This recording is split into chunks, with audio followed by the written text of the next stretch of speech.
Bonjour à toutes et à tous, je suis très heureuse de vous retrouver aujourd'hui pour une nouvelle émission. Mon invité cette semaine, dans une vérité en marche aux allures de vérité cache, n'est autre qu'Alexandre Bianchi, horloger, bijoutier, joaillier, installé à Mézières-les-Messes. Alors artisan ou artiste, voire peut-être les deux, réunis, Alexandre va nous faire découvrir son univers de création, de restauration et de réparation. Bonjour Alexandre. Bonjour Laurence. Je suis très heureuse d'être là avec toi et de partager ce moment aujourd'hui ici. Alors on va y venir, je vais te présenter rapidement. Dès l'âge de 3 ans, tu arpentes l'atelier de ton papa dans l'arrière-boutique de la bijouterie implantée déjà à Mézières-les-Messes. Une immersion précoce qui va bercer ton enfance sur l'établi improvisé aménagé pour te permettre de faire tes premiers pas dans le sillage de ton papa. Car c'est très jeune que tu vas te laisser porter par cette passion naissante de l'horlogerie. Destination Morteau, école incontournable pour les futurs horlogers, bijoutiers ou joailliers, avec à la clé un CAP puis un brevet métier d'art avant de rejoindre Saint-Armand-Montrond pour préparer une maîtrise en joaillerie. Ultime étape avant d'intégrer l'Institut national de gémologie d'Anvers pour parfaire ta connaissance minérale liée au diamant. Parcours impressionnant qui va nous servir un peu de fil conducteur pour cette interview. Mais avant d'aller plus loin, Alexandre, tu as eu, comme pour tous mes invités, le choix du lieu de cette interview. Alors raconte-moi, on est où ici exactement ? Alors ici nous sommes à Mézières-les-Messes, en plein cœur de la boutique de la maison Bianchi, où on découvre l'ensemble des savoir-faire de l'horlogerie et de la joaillerie détenus par l'ensemble de nos artisans.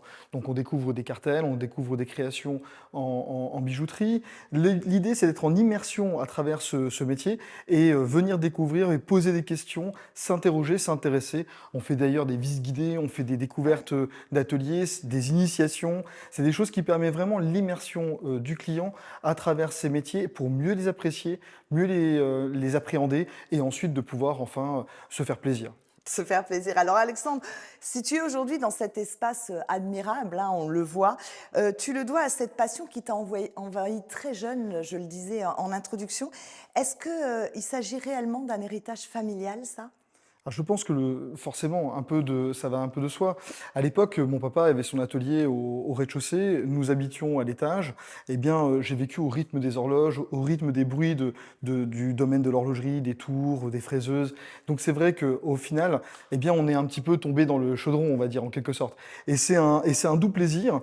Après, à l'époque, je dis souvent, on n'avait pas l'habitude de faire garder les enfants, donc je crapahutais avec papa les mercredis après-midi, les samedis et les dimanches, aller voir d'autres artisans. Il y avait vraiment un tissu au niveau local qui était très riche et ça m'a permis de rencontrer des bijoutiers joailliers à l'époque qui étaient vraiment artisans d'art et ça m'a donné le goût du métier en particulier parce que j'ai un peu bifurqué, donc c'est une petite chose intéressante. Voilà. D'accord. Alors de l'horlogerie, le balancier va te faire basculer vers la joaillerie.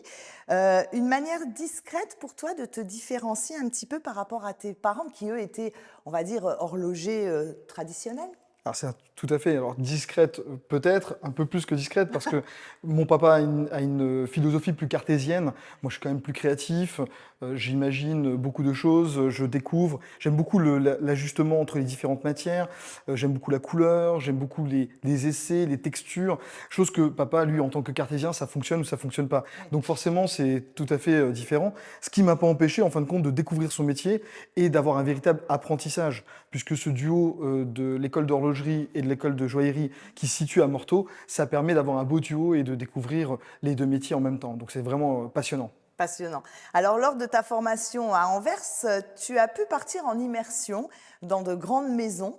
Alors, j'ai envie de te demander, qu'est-ce que ça t'a apporté, ces stages ? Alors, il y en a eu chez Van Cleef à Paris, il y a eu Cartier en Suisse.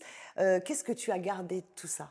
Alors, j'ai eu la chance de travailler dans de belles maisons, des maisons prestigieuses, beaucoup moins connues qu'elles le sont aujourd'hui, hein, comme par exemple Audemars Piguet à la Vallée de Joux, donc c'est une maison extraordinaire. Alors c'était très marrant parce qu'à l'époque, quand je travaillais chez eux, je revenais très fier et en le disant, et personne ne connaissait. Donc c'est assez marrant, comme en 20-25 ans, ça a beaucoup changé et beaucoup évolué. Qu'est-ce qui m'en reste? Mais il m'en reste des rencontres formidables. À l'époque, c'était encore très artisanal dans ces maisons de luxe, et il y avait vraiment un travail entre les ogives J4 et les jeunes à pétanque qui arrivaient dans les ateliers. Donc il y avait un vrai transfert de compétences. Les anciens prenaient sous leurs ailes, en fin de compte, les jeunes arrivés, et ça a vraiment permis de faire des découvertes extraordinaires. Moi, à Paris, en fin de compte, quand je suis arrivé chez Van Cleef & Arpels, eh bien, une rue d'ailleurs, Daniel Casanova, qui me va très très bien, au passage, eh bien, écoutez, c'était formidable, parce que l'idée, c'est que, en fin de compte, eh bien, ils étaient en travaux dans cette période-là, et puis ils m'ont mis à l'atelier de dessin, chose que je ne savais pas faire, je ne savais pas dessiner, puis je me suis dit, moi, l'atelier, c'est que l'atelier qui m'intéressait, c'était pas le dessin. Et en fin de compte, il y avait une jeune créatrice de design qui était dans les ateliers et qui m'a pris vraiment sous son aile et qui m'a appris à dessiner, qui m'a appris à découvrir comment on fait des formes, comment on fait des textures par dessin. Et c'était vraiment extraordinaire. Une très très belle rencontre. J'étais maquettiste, j'ai travaillé avec les maquettistes, j'ai travaillé avec les sertisseurs, j'ai vu moult métiers à travers cet atelier grandiose où on était une quarantaine de métiers, une quarantaine de savoir-faire et une quarantaine d'artisans différents qui s'affairaient autour de pièces d'exception. Donc je dirais que ces maisons-là m'ont apporté vraiment une vision globale hyper intéressante. Ensuite, quand je suis rentré dans la région, eh bien, j'ai travaillé pour des maisons moins prestigieuses, mais tout aussi intéressantes, comme Baccarat, Ouais. par exemple. Et là, ça m'a donné, en fin de compte, le goût de autre chose autrement, c'est-à-dire une fabrication plus industrielle, certes, mais avec une technicité hors pair qui a permis d'allier et le cristal et l'or et l'argent, ce qui était hyper intéressant.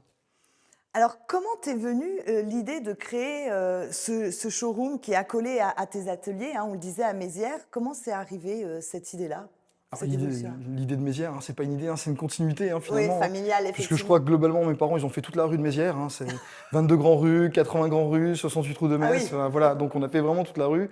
Mais globalement, on a eu de cesse que d'évoluer et de s'agrandir, toujours dans un état d'esprit de mettre l'artisanat d'art, les savoir-faire en avant, hein. Donc papa a eu vraiment cette volonté initiée au départ, hein, en tant que maître artisan horloger, eh bien, c'était sa volonté d'avoir ce fameux workshop. Et moi, je n'ai fait que amplifier. Et l'idée, c'est que à l'époque, dans les années, on va dire 1700, 1800, souvent les ateliers, en fin de compte, c'était plusieurs métiers qui étaient juste à poser les uns à côté des autres, et ça faisait une émulsion, hein. On avait l'artisan ébéniste, l'artisan joaillier, l'artisan oui, maroquinier. c'est vrai. Enfin, il y avait tout un tas d'artisanats qui étaient ensemble et qui travaillaient à l'unisson et qui permettaient en fin de compte de faire grandir leur savoir-faire. Parce que les horlogers trouvent des techniques pour les orfèvres trouvent des idées et des techniques pour les horlogers. Et ça, c'est hyper intéressant, c'est très riche de compétences et de développement. C'est ce que j'ai voulu recréer à Mézières-les-Messes, et rien de mieux que Mézières, parce qu'en termes d'espace, on a de quoi s'exprimer. Alors justement, je voulais te poser la question suivante. L'idée de t'installer au centre-ville, à Metz, par exemple, ça ne t'a jamais traversé l'esprit?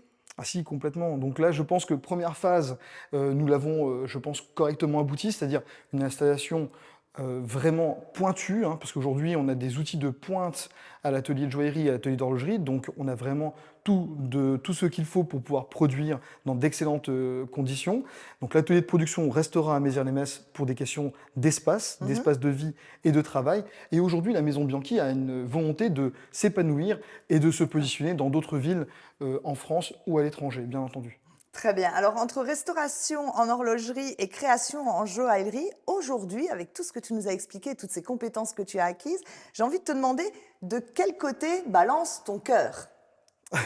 De quel côté balance mon cœur? Je ne sais pas s'il y a un choix en réel, parce que je suis à la fois collectionneur en horlogerie, je suis passionné de pièces d'horlogerie, pendules, montres, c'est vraiment une passion. Je suis passionné aussi pour la gémologie, donc je collectionne les pierres précieuses ou semi-précieuses, parce que je trouve que précieux, semi-précieux, c'est vraiment nous qui l'avons décidé, mais finalement tout est précieux pour moi, hein, donc c'est extraordinaire. Et après, mon cœur bat quand même pour plus, je dirais, la fabrication, la production à la main, donc c'est-à-dire vraiment l'artisanat d'art en joaillerie. Vraiment le travail du métal. Là, on vient forger, on donnait forme, en fin de compte, à ce matériau qui est noble et parfois un peu moins noble, l'or, l'argent, le platine. Ça, c'est vraiment une passion. C'est maîtriser le savoir-faire. C'est vraiment le cœur qui me fait battre au quotidien. Alors, dans ton atelier, tu as embauché de véritables personnalités. Qui sont ces artisans qui sont devenus des vrais artistes? On va le faire brièvement parce qu'on sait qu'il y aura peut-être une continuité et qu'un jour, on les entendra peut-être personnellement, mais que tu ne puisses nous dire en 2 mots qui sont ces gens. Alors, bien sûr, Laurent, c'est des fortes personnalités, c'est très bien de le dire. Bah, ce sont tous des artisans d'art, tous autant qu'ils sont, quel que soit leur métier, en fin de compte, et quelles que soient leurs origines. Aujourd'hui, on a ce qu'on appelle dans le métier des très belles mains qui nous ont fait confiance et qui sont venus à Mézières-les-Messes, ce qui n'était pas une grande évidence au départ. Donc, on a des gens qui viennent de Bretagne, de Paris, de Bordeaux et même de l'étranger, qui viennent travailler à nos côtés, des gens un peu plus locaux, qui sont plutôt sur les parties plus affairées au niveau des bureaux, au niveau de la communication. Mais dans tous les cas, tout cet ensemble bien cohérent eh bien, apporte en fin de compte le battement de cœur de l'ensemble de la Maison Bianchi. Aujourd'hui, la Maison Bianchi, c'est une famille qui a initié une idée, l'idée de créer sur un espace donné. Et aujourd'hui, ce sont des femmes et des hommes qui composent cette maison, qui font la création du quotidien. Très bien. Alors, comment se dessine l'avenir d'Alexandre Bianchi? Et bien sûr, celui de ta société. Mais comment tu le vois, cet avenir? L'avenir, je ne peux pas donner l'idée de l'avenir complète, mais en tout cas, en ce qui me concerne, je souhaite incarner l'idée de la transmission des savoir-faire, protéger l'artisanat d'art français. C'est vraiment une volonté qui m'est propre, c'est-à-dire que aussi longtemps que j'y pense, eh bien, j'ai toujours cette volonté, en fin de compte, de protéger, en fin de compte, les artisans d'art qui n'ont pas forcément la même connaissance que moi au niveau de la structuration d'une entreprise ou autre, de façon à ce qu'ils puissent s'exprimer à l'atelier. Et aujourd'hui, c'est bien et bien ce que nous faisons. La Maison Bianchi est un lieu, en fin de compte, qui est, je dirais entre guillemets, le temple des savoir-faire et qui est complètement protégé. Les gens sont en immersion, tout ce qu'ils ont besoin pour pouvoir produire et créer, on leur donne et en même temps, on fait, on va dire, le pan entre eux et la clientèle. Donc au début, ce sont nos clients, c'est les clients de la famille, et aujourd'hui, ce sont leurs clients, parce que chacun a leurs pattes, et c'est ça qui est hyper intéressant. Alors, Alexandre, petite question, mais très brièvement, qui sont aujourd'hui tes concurrents? J'en ai pas. Voilà, bah, la réponse est claire. J'en ai pas. J'en ai pas. Il n'y a pas de concurrent dans le métier. Il y a chaque artisan d'art, quel qu'il soit en France ou dans le monde, on a chacun notre spécificité. Et je pense que du moment où on le fait avec passion, je dirais que nos clients peuvent aller à droite, à gauche, ils reviennent moins vite, etc. C'est une question de partage. Moi, je pense D'accord. que dans l'artisanat d'art, il n'y a pas de concurrence, il y a des complémentarités. Très bien. Alors, je te remercie pour cette découverte exhaustive de ton univers, qu'on va qualifier de scintillant, on peut le dire. Maintenant, on va essayer un peu de mieux cerner, si tu veux bien, ta personnalité au travers d'un question-réponse assez tonique, tu vois, un peu comme un jeu de ping-pong. 2 propositions que je vais te faire, tu n'en choisis qu'une. D'accord? Tu te sens prêt? Oui. Allez, à toi de jouer. Il faut que ça aille assez vite, hein. Or ou argent? Or, Diamant brut ou diamant coloré? diamant coloré, Bracelet en cuir ou en gomme? cuir, Cadran rond ou carré? carré, Horlogerie ou joaillerie? joaillerie, Diplôme confirmé ou formation sur le tas? formation sur le tas, Cuisine familiale ou plat gastronomique? cuisine familiale, Pétrus ou Romanée Conti? Pétrus, Art contemporain ou tendance rétro? rétro, Chanson française ou tube italien? chanson française, Pavarotti ou Ramazzotti? Pavarotti, Visconti ou Mastroianni? Visconti, Fausto Coppi ou Marco Pantani? Marco Pantani. D'accord. Voilà. Pizza ou risotto?